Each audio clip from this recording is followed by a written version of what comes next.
All right, we are live in effect. Sorry for the delay. We had to get the technical difficulties straight, but you guys are in the right place. This is the place to be every single Thursday, 6 p.m. Pacific, 9 p.m. Eastern. And the reason why this is the place to be is because this is the locker room.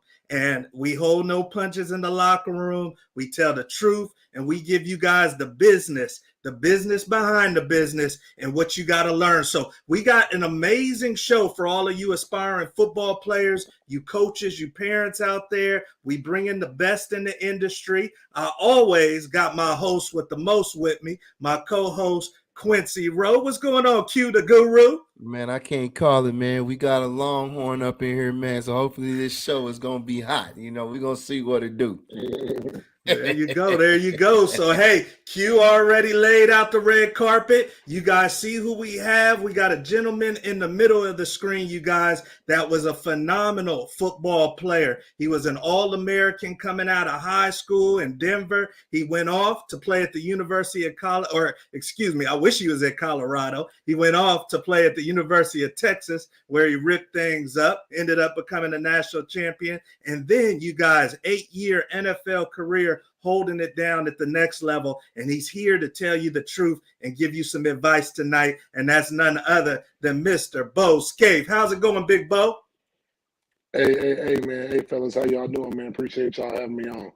Yeah, no doubt. Oh, man, no doubt. We're pumped up to have you on. Yeah. And I know you've been doing some big things. So we want to get into it, man. And for those that are joining us for the first time, in the locker room, we cover the trending topics. The things that you guys are hearing about, the things that you guys are dealing with. And then we give you that advice you need so that you don't make some of the same mistakes and that you can go big in this industry. So let's get into it, you guys. We got a lot of topics.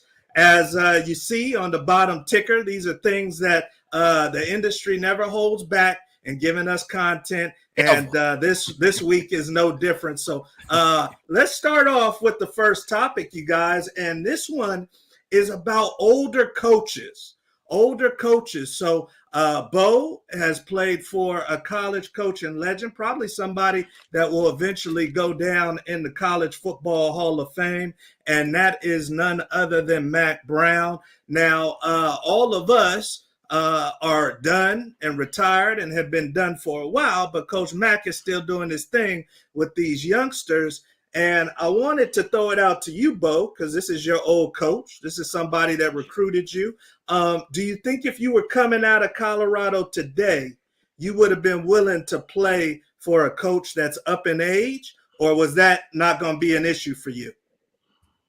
I think Mack Brown is a specific case.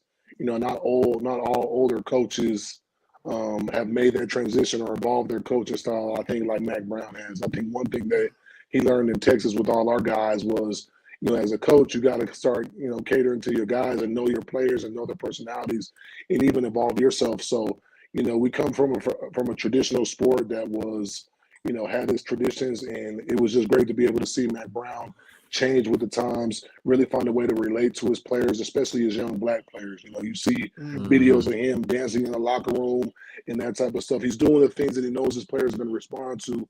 And that's what you got to do as a coach. We all have our ways of doing things, but sometimes we got to change the method a little bit. And I think the good coaches like Mack Brown and some of the other guys out there, they find a way to do that because they know it's going to get the best out of their players. So I always tell guys, you want to find the coaches that, can relate to you, that speak to you and inspire you. And Mack Brown was always great at that. He's a master communicator. That's big time right there. Q, talk to me. I mean, I went off and played for Rick Neuheisel. He was the youngest coach in college football at the time. If you were coming out of St. Louis and Mack Brown was in your room or another coach that's a little bit older, would that be an issue for you?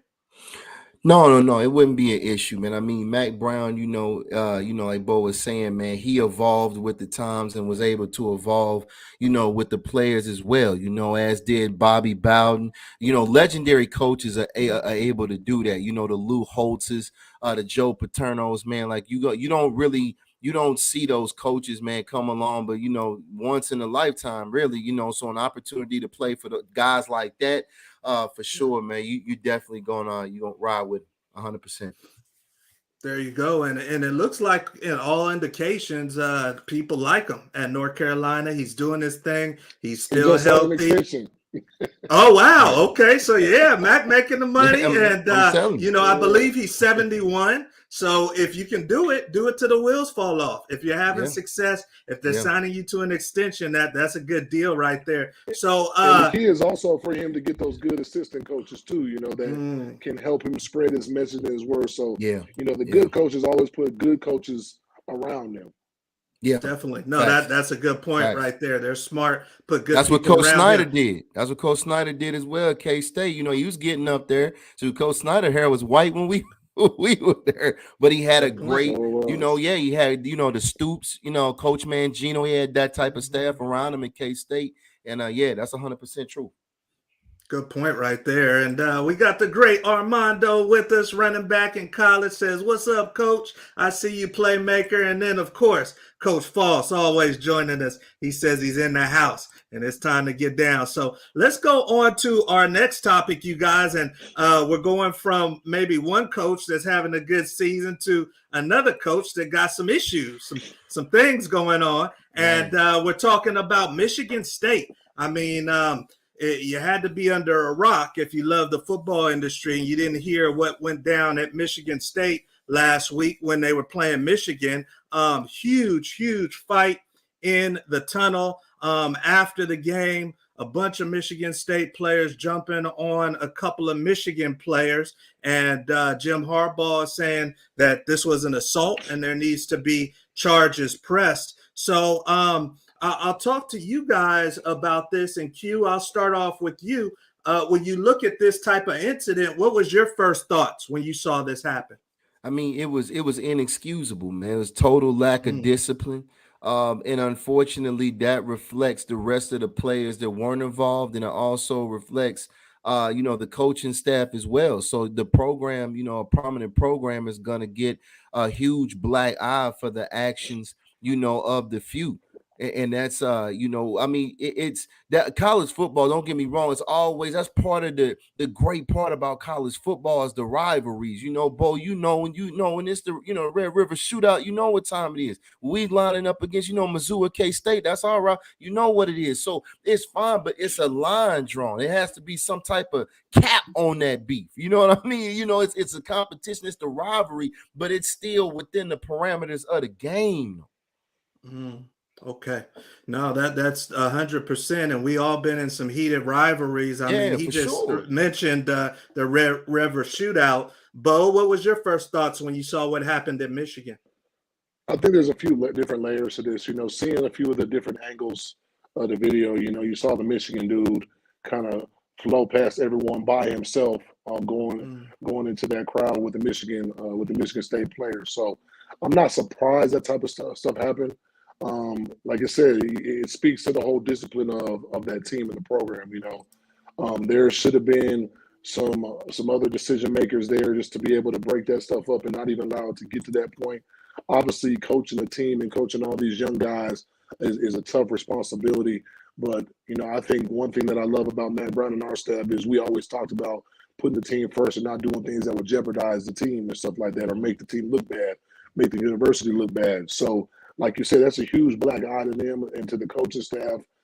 Their national talk right now, everyone is looking at them. Everyone's pointing fingers at them because they just look bad. And every time there's, in the social media age that we're in now with all the videos, you got to be extra careful because, you're going to be crucified once the video comes out, just like those players are in these organizations and these colleges.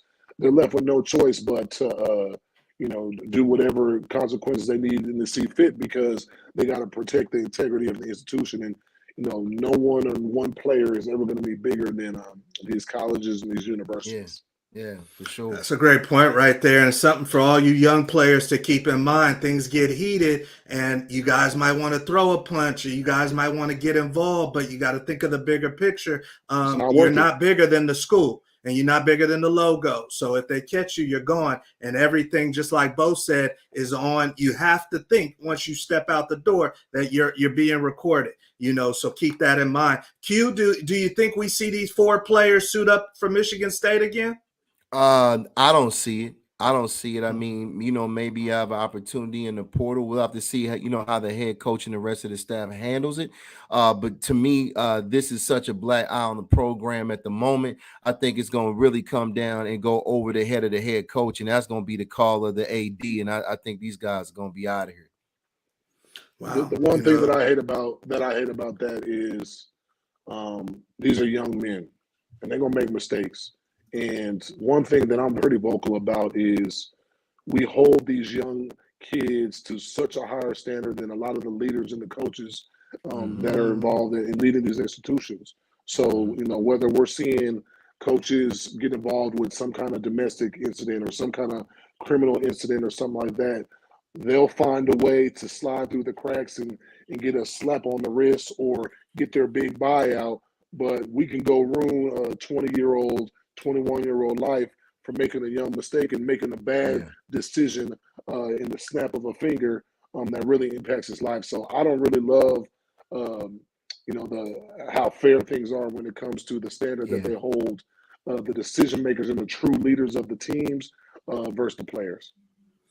No, that's a great point, you guys. They're going to cut the low hanging fruit, you guys. So if there's an issue, you're an employee as a player, so they're going to cut the low hanging fruit. You guys keep that in mind before you jump into something. We are on to our next topic, you guys, and this is another one. We want to bring you guys the things that pertain to you that may affect your career, may not affect your career, but things that you guys are hearing about. And mid-season coach firings in college. University of Colorado let their coach go after 5 games. I know Nebraska let Scott Frost go after, I believe, 4 games. So mid-season firings are definitely on the uptick. I get it. It is something that has persisted with the emergence of the early signing period. But I want to throw it to you guys. I mean, we got former college football players right here in the house. And I'll start with you, Q. If I'm an athletic director and I know this coach needs to go, should I think more of the future and try to get him out fast so we can get to recruiting? Or do I owe it to let these players finish their season and at least let them have some normalcy as they try to get through? Maybe it might be their senior year. Yeah. I don't really think too many ADs are really gonna be concentrated about that. They're gonna be looking to the future. Who can we get in next? Is there a possible intern coach that we can interview, that might be in-house that we can place in that position? I believe down at Auburn, I believe Cadillac just got the call for intern head coach down at Auburn. So no, if the ADs, this is about winning. This is a business. It's going to be about W's. That's all it's going to ever be about is W's. So no, they totally looking to the future. And what moves do we need to make? It's unfortunate for the seniors, but sometimes that's just the cards that you're dealt. As a senior in college football, man, and it just won't be the last season that this will happen. Bo, as far as your days recruiting, I know that coaches get fired quicker now. Do you think that there's any advice or any way for a player to maybe make a decision based off of coaching tenure? Or do you think that the decision needs to be based off of whether or not that coach is going to be there? I think it's an unfair situation to put these young kids in. I mean, we talk about 18, 19, 20-year-old making a life-changing decision at the blink of an eye, something that was totally thrown at them that they didn't expect. They went into this situation with a vision of how their 4 years in their college tenure was going to be, and then at the blink of an eye, someone can come and shake that up. So I think that's a lot of pressure to put on these kids. That's not what was promised to the parents and what was said to these kids and their parents when the coaches were recruiting them. It's all roses and stuff like that when you're trying to get these kids to school. But sometimes when stuff hits the fan, they got to make a decision that's best for them. And sometimes they get scrutinized for that. So, I wish there was a happy medium where the ADs can find that balance where they could do what's in the best interest of the kids. A lot of times a new staff will come in or new coaches will come in and they'll have their favorites that wasn't the kids that the former coach recruited. So then you're stuck in a situation where, you're playing favorites and stuff like that. And this stuff goes on. There's a lot of politics in college sports. So, it's unfortunate for those kids that are in those situations. I guess my best advice would be for them is to, you gotta, be humble and just let your play talk, keep working hard, and let your play define everything. Don't be so quick to jump to the next, set or hop in the Yeah. transfer portal without identifying the opportunity and really evaluating to see what it's like. But it's an unfortunate situation that these young kids are put in, and they really got to make an important decision because it is important for their future. That's Nice. huge, you guys. And for you young athletes out there, especially the ones that play at the highest level, I watch the trends because we work with athletes. You got about 3 to 4 years. 3 to Yeah. 4 years as a college Yeah. coach, unless your name is Nick Saban, unless your name is Brian Shaw. Right. You got about 3 to 4 years. So Max. as you guys look at which schools you may sign with here soon, look at how long that coach has been there and what that record looks like, because there may be some indications coming soon that ain't going to be your coach. So keep that in mind, you guys. How to walk out the door. And I'm glad that I got you on this one, Bo, because obviously, man, you had a great NFL career. I mean, most never even play 1 year. You were fortunate enough to play multiple years. But just like we're seeing trends in college, we're seeing big time trends in the NFL. And this year was the highest, I believe, for guys getting traded at the deadline. Now, I know that you played for more than one team when you were in the NFL. Your course ran out in Tennessee, and then you went on to Cincinnati. And talk to me about knowing when you were leaving and how you walked out the door with Tennessee. It was a bittersweet ending. As a player, you can not look at what the real is and try to dodge it, but you got to be realistic with what's happening, what's going on, especially at the pro level. This is a business, and you do have a little more flexibility to go and kind of do what's best for yourself. When it comes to walking out the door and how to walk on the door, you don't want to burn any bridges. You develop relationships with that organization, with the people in that organization, and if you're a good person, then you have those relationships. So, you got to put your emotions and your feelings aside and understand that it's a business and remain humble. And you never know when you're going to need those relationships or those people that, you might be leaving and moving on to the next two. So I've always just tried to be, humble and stay cool with everybody. At a young age, I didn't understand all the decisions that were being made all the time. So, I'm sure there's some things I probably could have handled better at certain times, but you got to walk out with your head up high and know that, you're a good person and you have good intentions. And that's what you want people to speak about you when they're talking to you and they're speaking on your behalf to other teams or other people about you. So you always got to keep that in mind being an athlete. What are people going to say about you? Facts. That's huge. That's huge right there, you guys, because in this industry is small. You're going to see these people again, whether you're playing against them, whether you need a break. Q, talk to me. I mean, obviously you paid for a couple different arena teams, different college coaches. Do you feel like you were always able to maintain good relationships, or do you have some regrets? No, I mean, it's one of those things where you never know where your coach is going to end up. I mean, my position coach, man, my junior year at Kansas, he ended up all of a sudden, he was up in a year after he was up in Calgary, as a defensive coordinator, in the CFL. So it's like this is a tight-knit community, especially when you talk about between like D1 and the league. It's very, very tight-knit, man. Everybody at least knows, one person that in some way, shape, or form, whether it's from high school, college, or from the league. So yeah, man, you absolutely, your name goes a long, long way, good or bad. No, that's a great point, fellas, and really something that you guys got to grab onto. I mean, I had coaches that I probably could have cussed out the way that they treated me, but I for whatever reason, I think maybe it was my dad, you guys sharing with me, because he played ball to keep things straight, and I did, and these were the same coaches that I was calling years ago, you guys, to either get some of our athletes a shot or even back when I was still playing myself a shot. I was able to pick up the phone, still make that call because I didn't get emotional during a certain time. So you guys keep your emotions in check and make sure that you keep your relationships tight because you're going to see these people again. Trust me. On to our next topic. And if you guys are joining us right now live, once again, thank you for joining us. I'm your host, Coach Terrence Wood. We got my co-host, Q the Guru, who's always holding me down. And in the middle, you guys, we got football great, University of Texas, Tennessee Titans great, Bo Scaife in the house with us. So sit back, relax. We got a few more topics and we're going to get through it. If you guys have any questions, don't hesitate to put it in the comment section and we'll get to it at the end of the show. So let's go on to our next topic, you guys.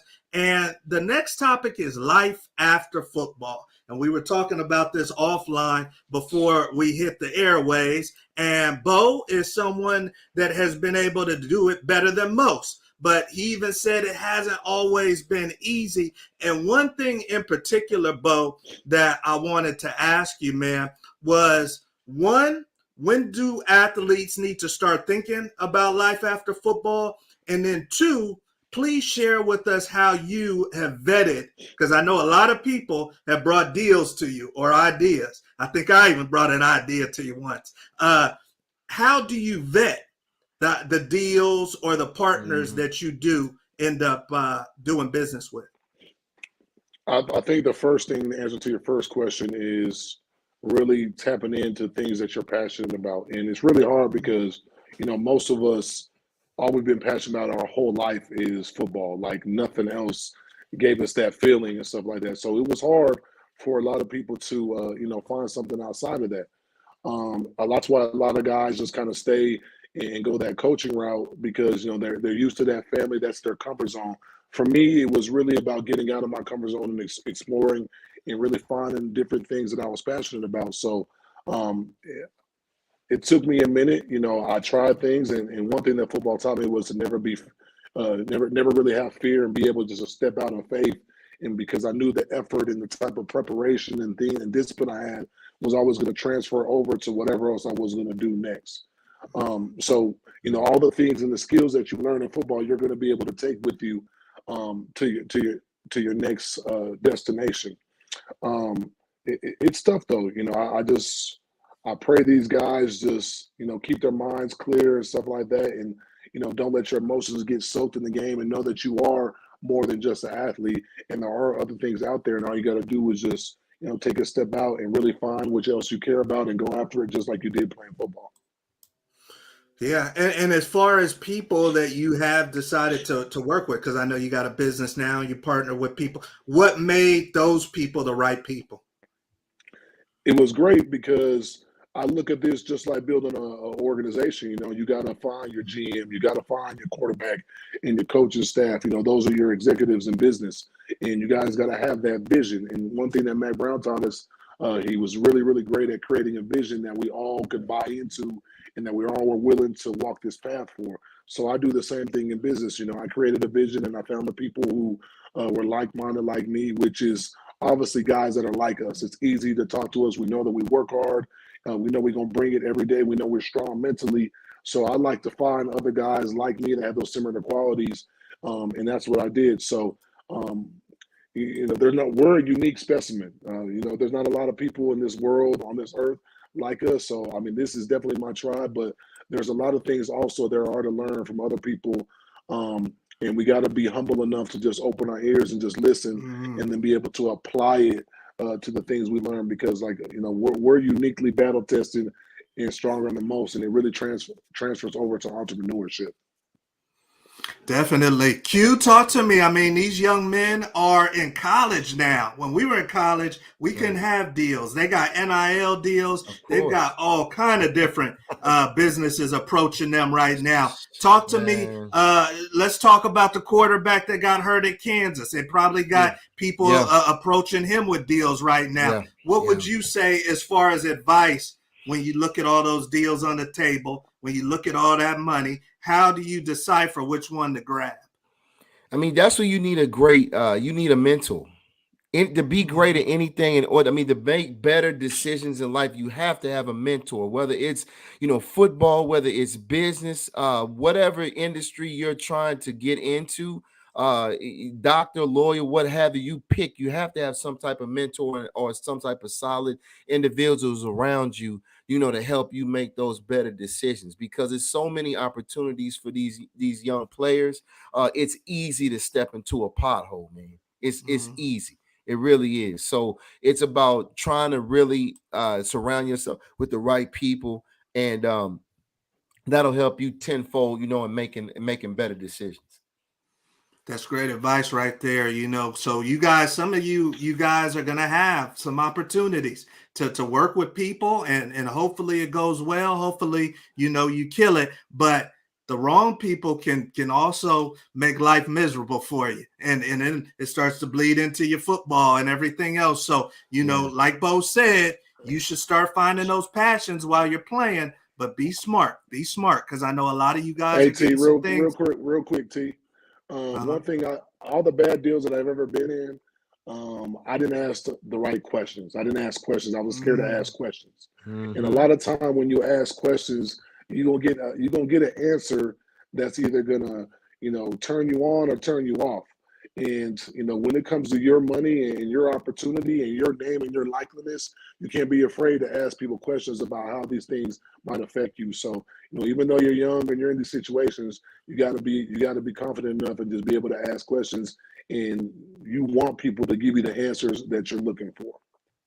Thanks. That's a great point right there. Do is. not be afraid Absolutely. to ask questions, you guys. That's a big one right there. So we are on to our next portion of the show. This is a fan favorite portion of the show, and it's the lightning round. Lightning round, where it goes down. We have the opportunity, you guys, to ask questions to our guest, who has 60 seconds. He's got 60 seconds to give us what's on his mind. The first thing that comes to his mind, we want it unfiltered. We do want it at least PG-13, Bo, but we want it unfiltered. And the first thing, man, when I ask you a question, I want to hear the truth. I want to hear what you're thinking. And we've got some people, we've got some comparisons. So Bo has 60 seconds, and we don't just do this for fun. We actually have a prize for our guests, whoever hits the top. So we had someone win it in the summertime, and now Bo has a chance to compete to win the fall competition. And the number, Bo, the number is 13. So if you can get 13 or higher, you got a hotel stay and a dinner on before you go pro. Okay, so this might not be a Vince Young hotel stay and dinner, but we got your back. So let's get into it. You ready to go, big dog? Yeah, let's go. All right, you got 60 seconds, and we want the first thing that comes to your mind. Once again, 13 is the lucky number. So I got my stopwatch ready, so you guys know I ain't cheating, Bo. And then we're going to have, let's see. Yes, we got the list ready. All right, brother. So first thing that comes to your mind, and I won't start the clock until I say the first one. All right. Number one, Mullen High School. Go. Bo Scaife. Vince Young. The greatest. Best defensive player you played against. Derek Johnson. Tom Brady. Top what? Tom Brady. Oh, the GOAT. Oklahoma Sooners. Boomer Sooner. Steak or lobster. Steak, lobster, and shrimp. The Christmas Story or Scrooge. I've watched it a few times. Hawaii or Cancun. Hawaii. Derrick Henry. Beast mode. 55 seconds. Lamar Jackson or Michael Vick.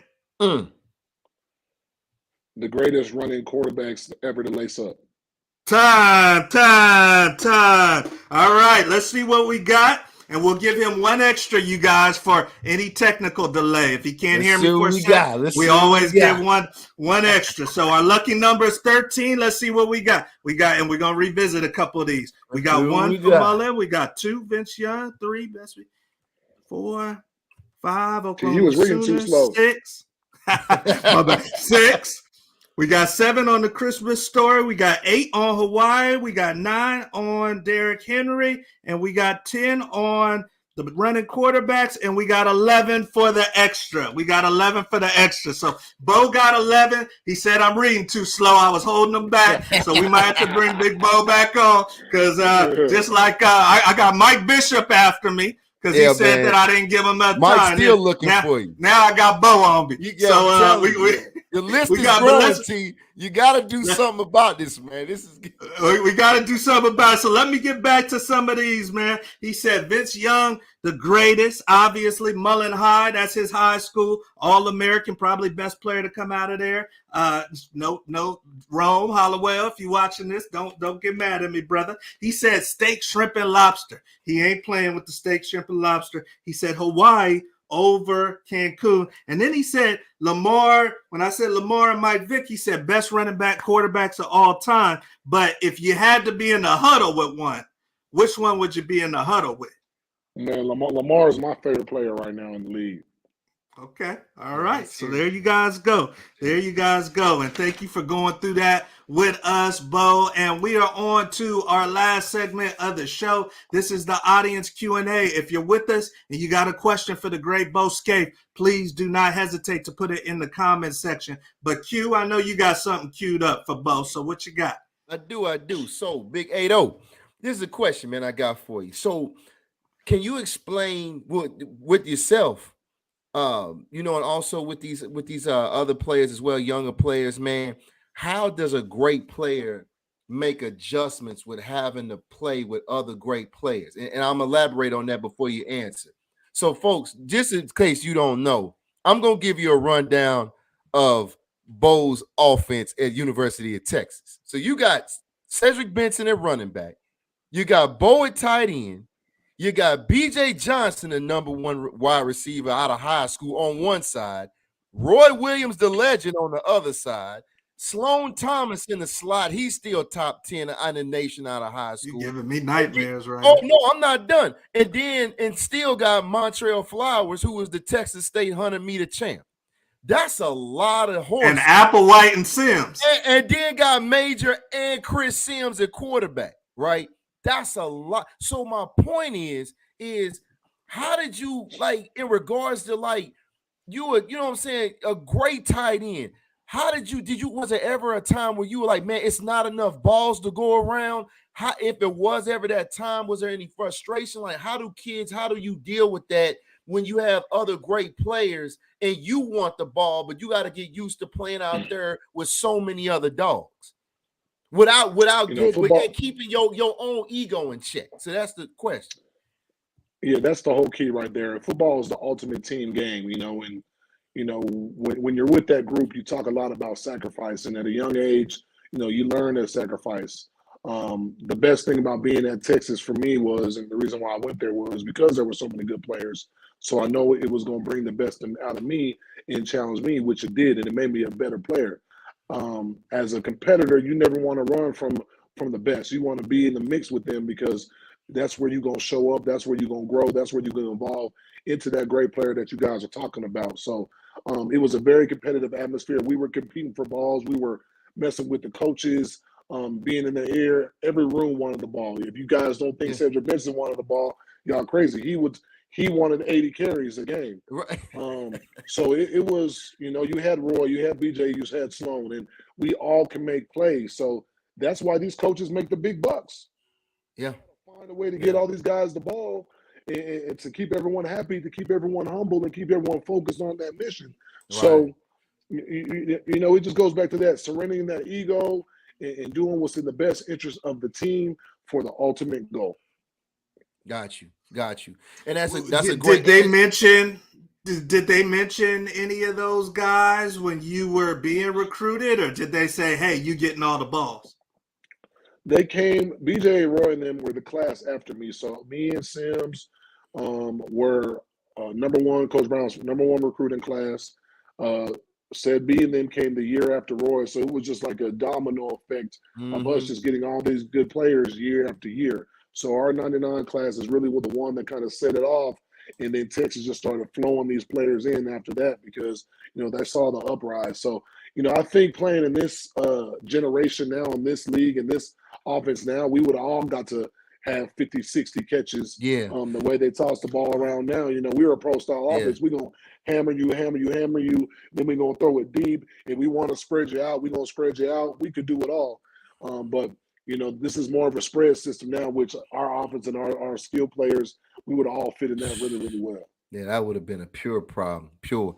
But good answer. And the reason, too, like I said, in regards to the question I asked for you young players that are listening is because and the reason why I asked Bo this specifically is because he had so many great players, and just on that offense, at UT while he was there is because you can't get frustrated, if you feel like you're not getting enough balls. If you're a tail, a tight end, a wide receiver, you feel like, everybody wants the ball, but you can't. Only thing you can do is when you touch the ball, you got to try to be scoring every time you touch the ball. But you can't get frustrated and be like, you're going to get frustrated with your position coach and get frustrated with the old coordinator. Be like, hey, man, I'm leaving. I'm hitting the portal because I'm not getting enough balls. And you see, the first place you show out is at practice. The first place you show out is at practice. Facts. If you going hard on your defense, who's a good defense, and you making plays in practice, coaches notice that. The other players notice that. We watch film every day. So, that's where everything starts. If you ain't making plays in practice, you're not going to get the ball in the game anyway. Facts.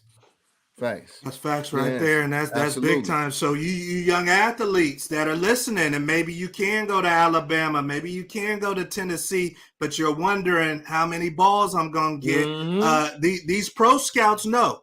They know that there's a lot of dogs at your school, and they know who's doing well in practice too, just like Bo said. So you don't be scared by the competition. A lot of times that competition is going to make that Saturday easier for you. Or if you had a big-time high school, that Friday night, a little bit easier for you. So that's a good word right there. And I got, let's see, Coach Fall saying I'm going to have to go into hiding over my skills on the lightning round. So I hear you, Coach Foss. And then we got Mondo with a great question. He says, what advice, Bo, would you give for athletes trying to go pro out of smaller schools? Good question, like a D2 or a D3 school. Do you got any advice for the smaller school dog?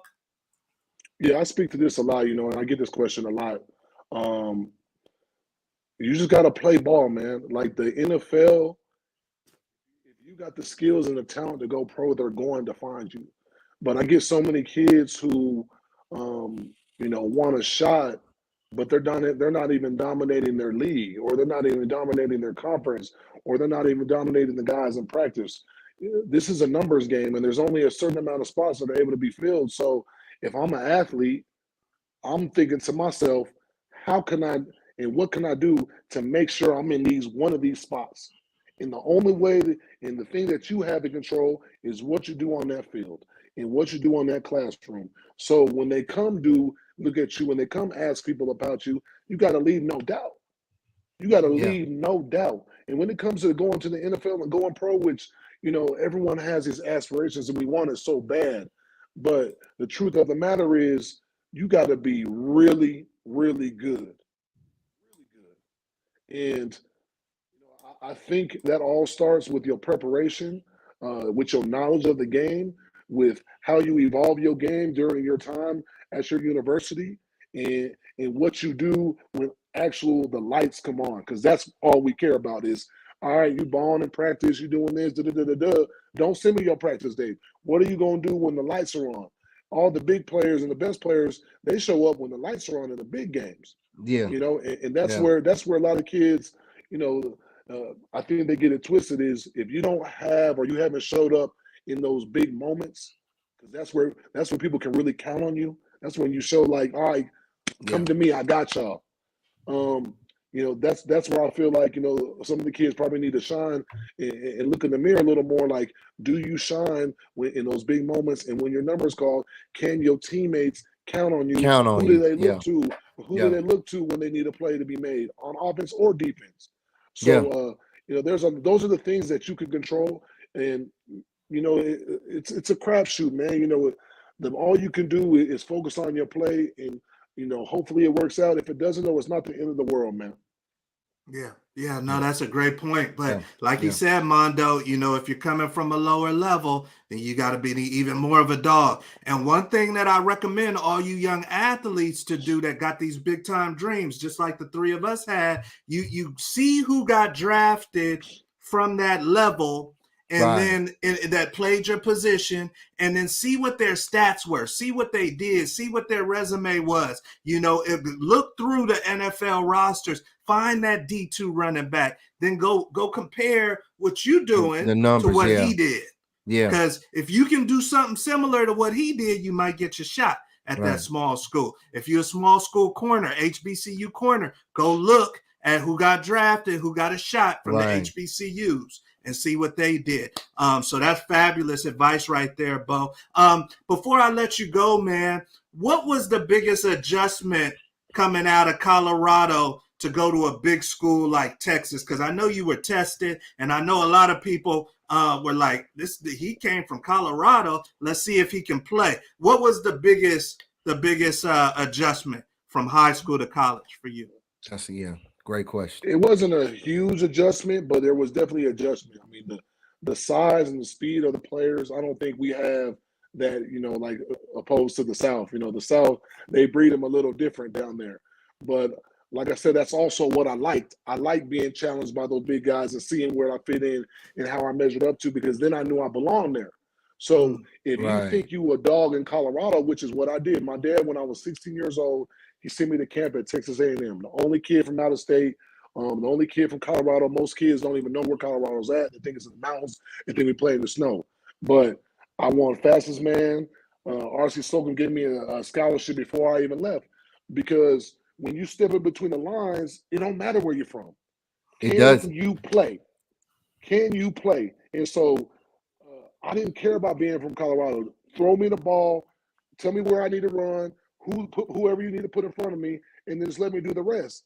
But I evolved myself. I studied my game. I always worked on my craft, so it didn't matter. I could take it wherever I go. And that's what you got to do, man. You can't just be a sometimes guy and want to just hold it down here in your local neighborhood or your conference or your state, because the world is bigger. The football world and the football atmosphere is bigger, and you're going to run into some badass dudes that you haven't seen yet, and they're going to be chomping at the bits to see what you about, because they might have heard about you. But on the verse side of it, I want to see what you about too. Right. I like that. I like that. And it's funny you say that, Bo, because actually, I didn't go to A&M, but come actually out the locker room. Myself and our quarterback out of our high school, Hazelwood East in St. Louis, Missouri, we actually went to UT's camp when Coach Makovic was still there. That was the first time I actually met Rick, and I met Westbrook. They came to the camp, to help out with the youngest. We were still in high school, but the same thing. What I like about what you said is it's your opportunity to put where you from on the map and show everybody else where you from and how you do it from your career. So absolutely, I 100% agree with that. And I can affiliate, because all of us kind of are in that same boat, because I know St. Louis is underrated. I know Colorado is underrated, because I done played with and against plenty of dogs from Colorado. And then where I'm from, the Bay Area, most people think of SoCal. They don't think of the Bay. So, I can affiliate. You got to put your town and rep your city, put them on the map. I'm telling you, All right. So we're going to end it like that. And I know you guys got a lot out of tonight's show. Big time value. One of the best you guys to ever do it. Once again, Colorado legend, legendary UT alum, and then great career in the NFL. So, Bo, thank you for taking your time, brother, and feeding into the locker room. Appreciate y'all boys, man. Keep holding it down. 8-0. Appreciate you, man. All right, you guys. So, hey, there you guys have it. That is Big Bo. That is somebody that is always welcome in the locker room. And we were excited to have him tonight. So hopefully you guys enjoyed it. What stood out to you, Q, about having Bo tonight? Hey man, just loved it, man. You know, man, tough playing against the boys. Love having them on the show. But man, was giving a lot of good sauce to the youngins out there, the parents. Hopefully you were listening as well. But no, we gonna keep the topics coming. We gonna keep great guests coming like Bo. Y'all have to sit tight and see, you know, what we got hot for next week. And man, definitely make sure too, hey guys, press the button. Make sure you telling people about the Yes. show for the algorithm. So make sure hit the button. Hit the button. Hit the Hit the button. button because we want to make sure that we keep bringing not only great value to you, but that YouTube pumps us up to other football players, parents, coaches out there that need this type of information. You might hear about some of these topics in mainstream media, but they're not going to talk about it like we're going to talk about it from an educational standpoint, because this is where you get the truth in the locker room. So hopefully you guys got big time value out of tonight. I know a lot of you guys are either finishing up your season or you strapping it up, getting ready for them playoffs. So Q, tell these boys what they need to do, baby. Hey, but you better make plays. You better make plays, because if you want to go D1, you talking all that D1, they ain't taking nobody that don't make no plays, because they can take kids from across the country. I'm So telling you. let's make sure that you on the hit list. All right. So hopefully you guys enjoyed the show. Another great show. That's what Coach Fall says, and we always trust what Coach Fall says. So you guys have a great weekend. I'm Coach Wood. That's Q the Guru, and we will definitely see you at the top. Have a good one.